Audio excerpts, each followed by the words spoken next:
Imply is a verb that it describes what you do when you are making a statement designed to cause the person listening to make an inference about what you're implying.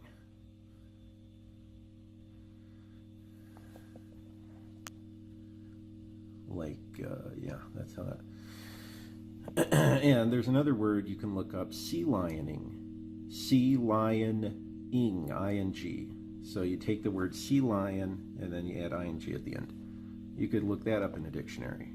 Listen, leaving comments with your sock accounts is fine if you're completely anonymous. But if I happen to know who you are and where you work, then I wouldn't do that if I were you. Yeah, so recently somebody expressed a point of view that they have about a road trip that I recently took.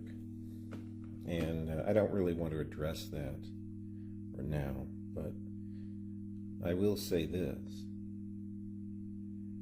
I have a spring break coming up, so I think spring break is a good time to take another road trip.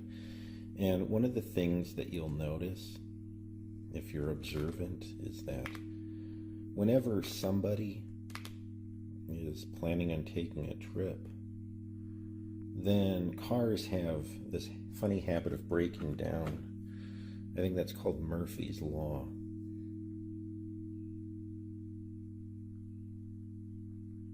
You ever heard of Murphy's Law?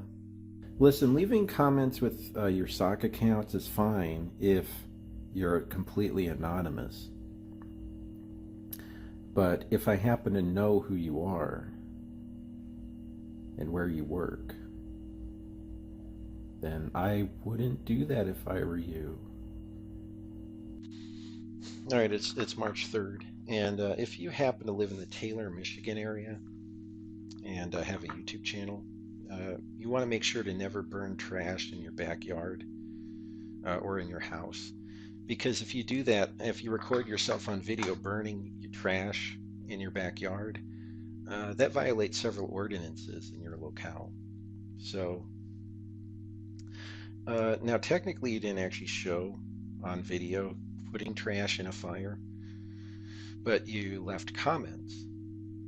I think it was responses to other comments on your channel wherein you state unequivocally that you are burning trash.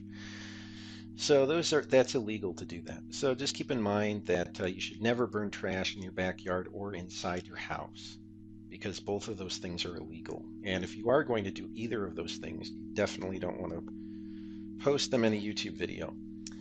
Okay, now let me ask a question. Did I say, this is a listening test.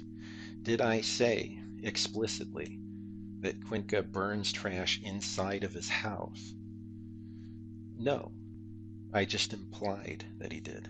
That's the implication that a person will come to. That's the implication I'm making. And that implication is obvious to anyone listening.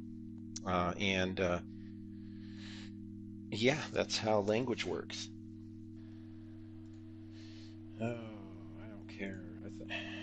I just fucking had it open. Stupid piece of shit. You can't even close the ad without closing the thing. Gary Mosher was right about the internet. Maybe not. Maybe his solution to the problems of Google and these large corporations controlling all of information, maybe his solutions were not terribly brilliant, but his diagnosis was correct. Anyway, this is the definition of the word implication. Implication is a noun. The definition given is an occasion when you seem to suggest something without saying it directly. Okay, that's the definition of the word implication. Listen, leaving comments with your sock accounts is fine if you're completely anonymous. But if I happen to know who you are and where you work, then I wouldn't do that if I were you. All right, welcome to Logic 101 with Professor Farley. So today we're going to talk about logical connectives. So the logical connectives that we learn about are the or, and, negation, and if-then connectives. So for example, let's construct the truth table of the compound statement if P then Q. So let P and Q be statements. Then we have the following truth table of the compound statement if P then Q. So we have that both P and Q are true, then the compound statement is true. If P is true and Q is false, then if P then Q is false.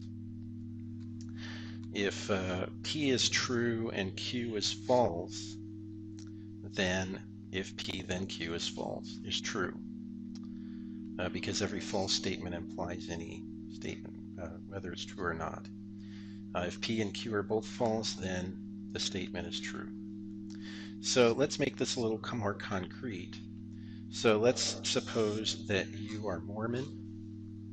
Just as an example, suppose you're Mormon, and suppose you are not scum, and we want to evaluate the truth value of the compound statement if you are Mormon, you are scum. And there's an implied logical connective here, which isn't stated explicitly, but it is implied. So there is an implied logical connective.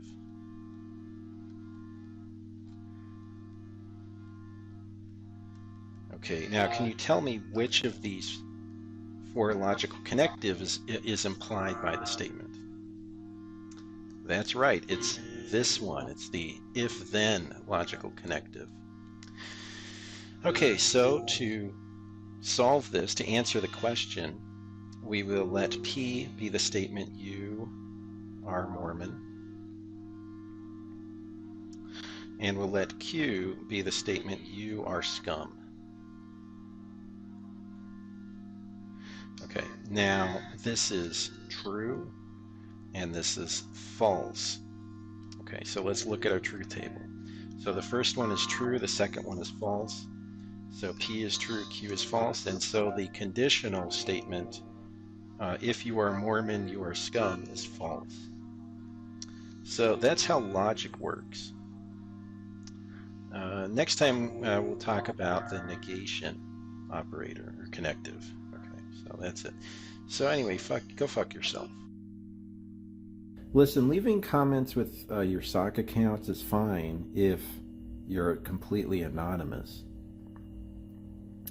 But if I happen to know who you are and where you work,